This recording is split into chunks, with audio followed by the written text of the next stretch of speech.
রবীন্দ্রনাথ ঠাকুরের একাঙ্ক নাটক রাজপথের কথা। আমি রাজপথ। অহল্যা যেমন মুনির শাপে পাষাণ হইয়া পড়িয়াছিল, আমিও যেন তেমনি কাহার শাপে চিরনিদ্রিত সুদীর্ঘ অজগর সর্পের ন্যায় অরণ্য পর্বতের মধ্য দিয়া, বৃক্ষশ্রেণীর ছায়া দিয়া, সুবিস্তীর্ণ প্রান্তরের বক্ষের উপর দিয়া দেশ দেশান্তর বেষ্টন করিয়া বহুদিন ধরিয়া জড় শয়নে শয়ান রহিয়াছি। অসীম ধৈর্যের সহিত ধুলায় লুটাইয়া শাপান্তকালের জন্য প্রতীক্ষা করিয়া আছি।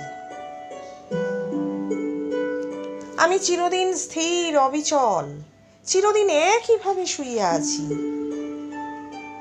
কিন্তু তবুও আমার এক মুহূর্তের জন্যেও বিশ্রাম নাই। এতটুকু বিশ্রাম নাই যে আমার এই কঠিন শুষ্ক শয্যার উপরে একটি মাত্র কচি স্নিগ্ধ শ্যামল ঘাস উঠাইতে পারি।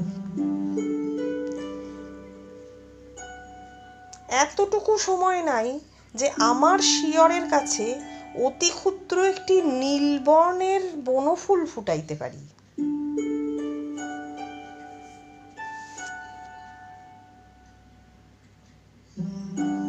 কথা কহিতে পারি না, অথচ অন্ধভাবে সকলই অনুভব করিতেছি। রাত্রিদিন পদশব্দ, কেবলই পদশব্দ।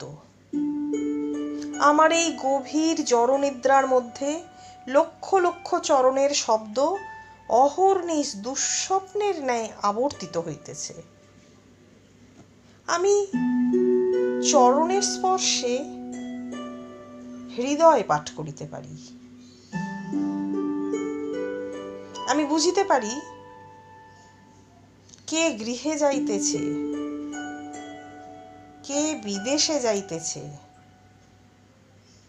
কে কাজে যাইতেছে, কে বিশ্রামে যাইতেছে, কে উৎসবে যাইতেছে, কে শ্মশানে যাইতেছে।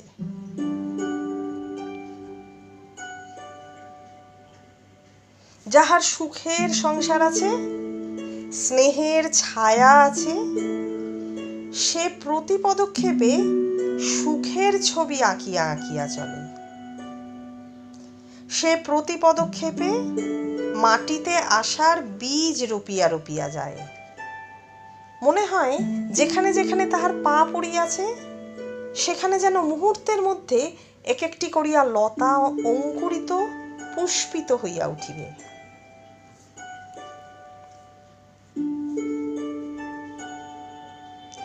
যাহার গৃহ নাই, আশ্রয় নাই, তাহার পদক্ষেপের মধ্যে আশা নাই, অর্থ নাই। তাহার পদক্ষেপের দক্ষিণ নাই, বাম নাই। তাহার চরণ যেন বলিতে থাকে, আমি চলি বা কেন, থামি বা কেন।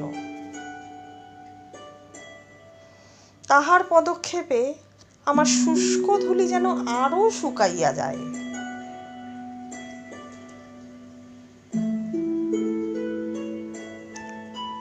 পৃথিবীর কোনো কাহিনী আমি সম্পূর্ণ শুনিতে পাই না। আজ শত শত বৎসর ধরিয়া আমি কত লক্ষ লোকের কত হাসি, কত গান, কত কথা শুনিয়া আসিতেছি, কিন্তু কেবল খানিকটা মাত্রই শুনিতে পাই। বাকিটুকু শুনিবার জন্য যখন আমি কান পাতিয়া থাকি, তখন দেখি সেই লোক আর নাই। এমন কত বৎসরের কত ভাঙা কথা, ভাঙা গান আমার ধুলির সহিত ধুলি হইয়া গেছে, আমার ধুলির সহিত উড়িয়া বেড়াইয়াছে, তাহা কি কেহ জানিতে পায়?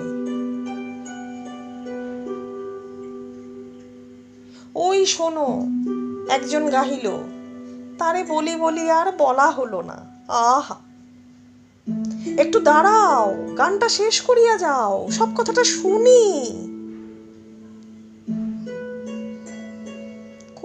আর দাঁড়াইল, গাহিতে গাহিতে কোথায় চলিয়া গেল। শেষটা শোনা গেল না।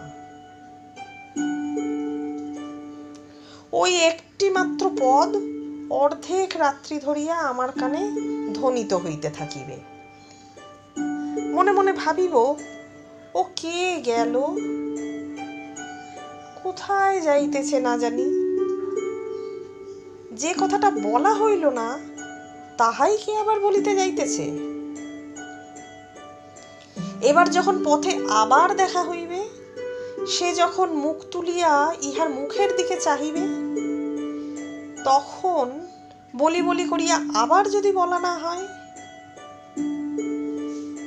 তখন নতশির করিয়া মুখ ফিরাইয়া অতি ধীরে ধীরে ফিরিয়া আসিবার সময় আবার যদি গায়, তারে বলি বলি আর বলা হলো না।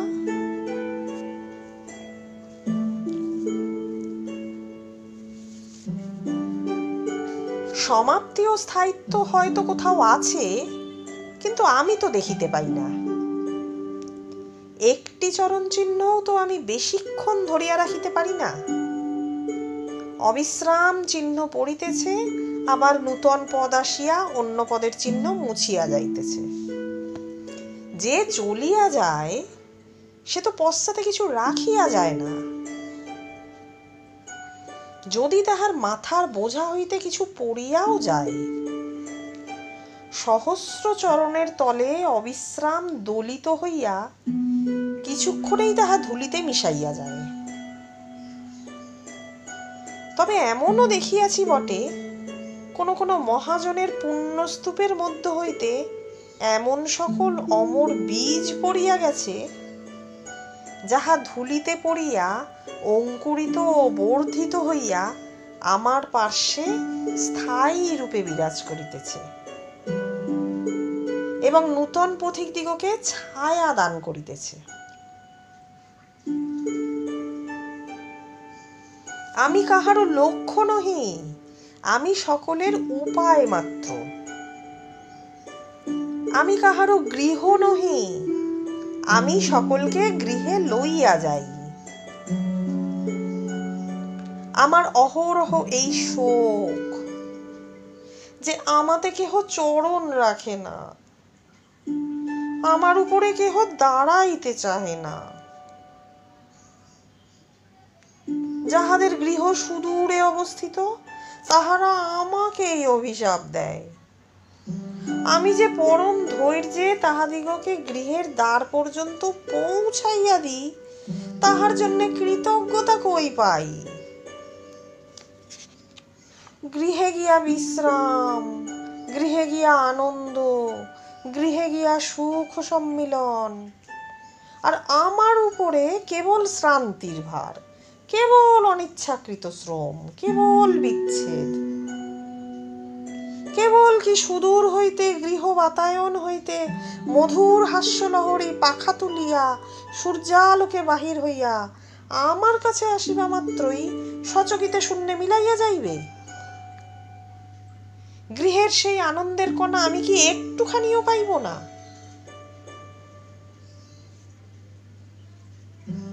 কখনো কখনো তাহাও পাই। বালক বালিকারা হাসিতে হাসিতে কলরব করিতে করিতে আমার কাছে আসিয়া খেলা করে। তাহাদের গৃহের আনন্দ তাহারা পথে লইয়া আসে।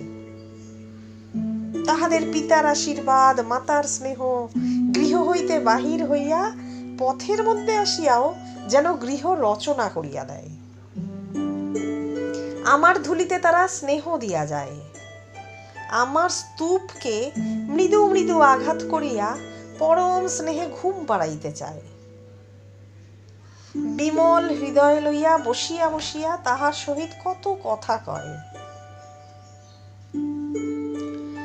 হায় হায়, এত স্নেহ পাইয়াও সে তাহার উত্তর দিতে পারে না।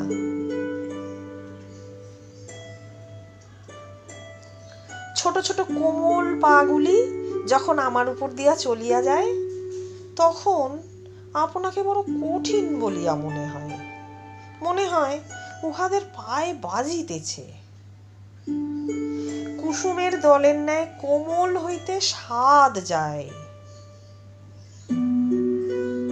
রাধিকা বলিয়াছেন, যাহা যাহা অরুণ চরণ চলি যাতা, তাহা তাহা ধরণী হই এ মধু গাতা। অরুণ চরণগুলি এমন কঠিন ধরনের উপরে চলে কেন? কিন্তু তা যদি না চলিত, তবে বোধ করি কোথাও শ্যামল তৃণ জন্মাইত না।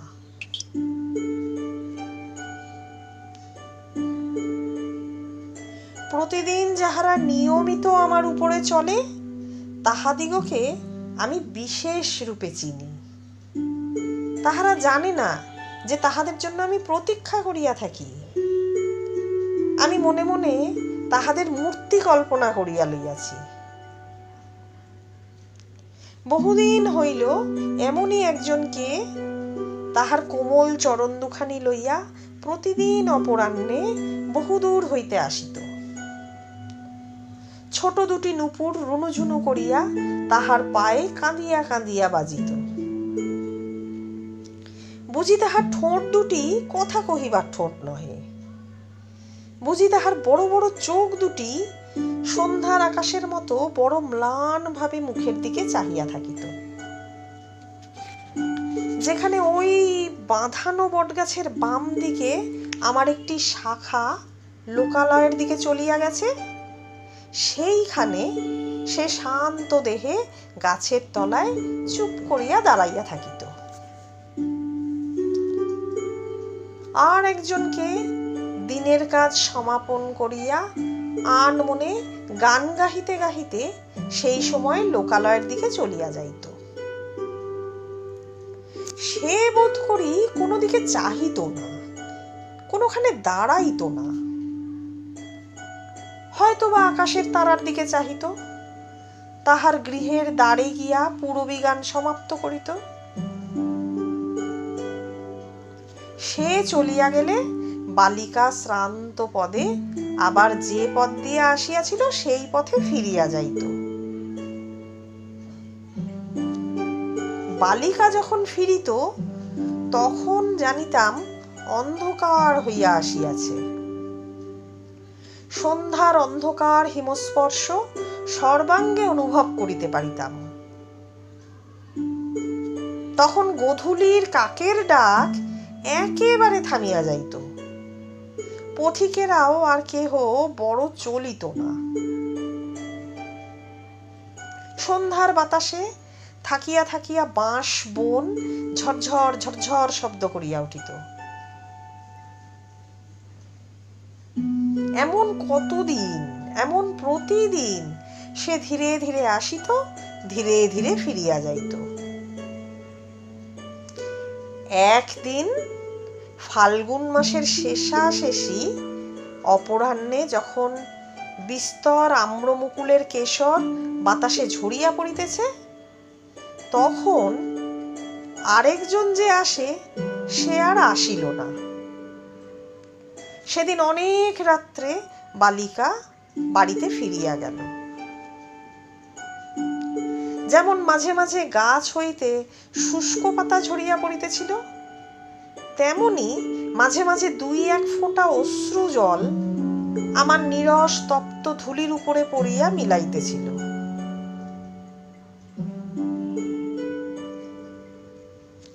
আবার তাহার পরদিন অপরাহ্নে বালিকা সেইখানে সেই তরুতলে আসিয়া দাঁড়াইল।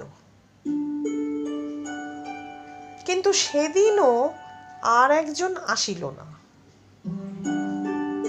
আবার রাত্রে সে ধীরে ধীরে বাড়ি মুখে ফিরিল। কিন্তু কিছু দূর গিয়া সে আর চলিতে পারিল না।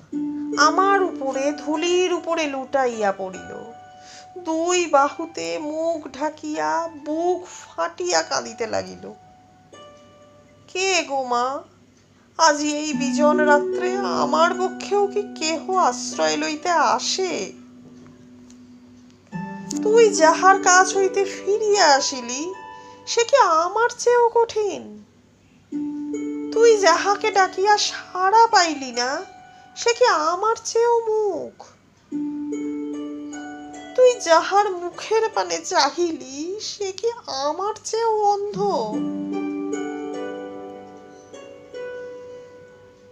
বালিকা উঠিল, দাঁড়াইল, চোখ মুছিল, পথ ছাড়িয়া পার্শ্ববর্তী বনের মধ্যে চলিয়া গেল। হয়তো সে গৃহে ফিরিয়া গেল, হয়তো এখনো সে প্রতিদিন শান্ত মুখে গৃহের কাজ করে, হয়তো সে কাহাকেও কোনো দুঃখের কথা বলে না। কেবল এক একদিন সন্ধেবেলায় গৃহের অঙ্গনে চাঁদের আলোতে পা ছড়াইয়া বসিয়া থাকে। কেহ ডাকিলেই আবার তখনই চমকিয়া উঠিয়া ঘরে চলিয়া যায়। কিন্তু তাহার পরদিন হইতে আজ পর্যন্ত আমি তাহার চরণ স্পর্শ আর অনুভব করি নাই। এমন কত পদশব্দ নীরব হইয়া গেছে, আমি কি এত মনে করিয়া রাখিতে পারি? কেবল সেই পায়ের করুণ নূপুর ধ্বনি এখনো মাঝে মাঝে মনে পড়ে। কিন্তু আমার কি আর একদণ্ড শোক করিবার অবসর আছে? শোক কাহার জন্যে করিব? এমন কত আসে, কত যায়।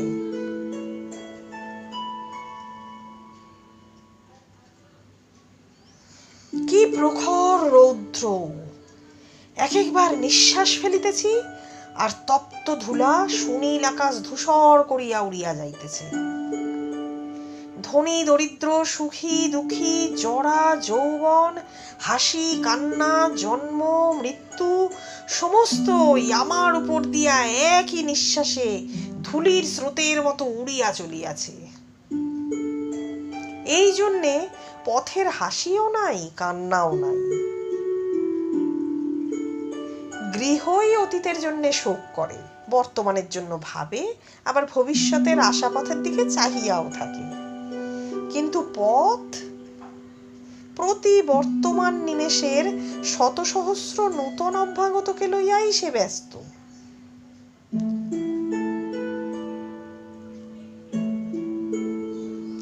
এমন স্থানে নিজের পদগৌরবের প্রতি বিশ্বাস করিয়া অত্যন্ত সদর্পে পদক্ষেপ করিয়া কে নিজের চিরচরণ চিহ্ন রাখিয়া যাইতে প্রয়াস পাইতেছে?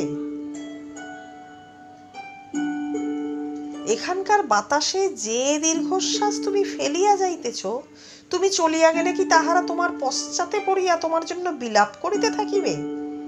নূতন অতিথিদের চক্ষে অশ্রু আকর্ষণ করিয়া আনিবে? বাতাসের ওপরে বাতাস কি স্থায়ী হয়? না না, বৃথা চেষ্টা। আমি কিছুই পড়িয়া থাকিতে দিই না, হাসিও না, কান্নাও না। আমি কেবল পড়িয়া আছি।